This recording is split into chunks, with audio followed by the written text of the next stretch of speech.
Hello guys! Good afternoon! So, welcome to my vlog po. So, ang content po ng vlog ko ngayon is about my food this lunch. So, yung food ko po is yung sinabawang gulay po, yung food ko.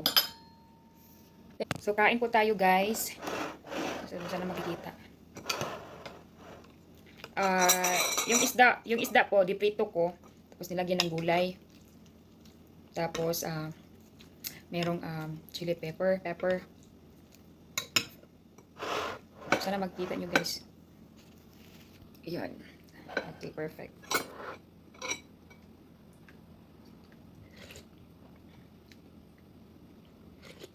Sarap.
Silent muna ako, guys.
Okay guys, tapos na po ako sa aking pagkain. Hindi ko naubos lahat kasi marami siya. So, thank you guys for watching my vlog. And, oh sorry. Thank you. Thank you for watching my vlog. And my next vlog po is, see you in my next vlog, guys.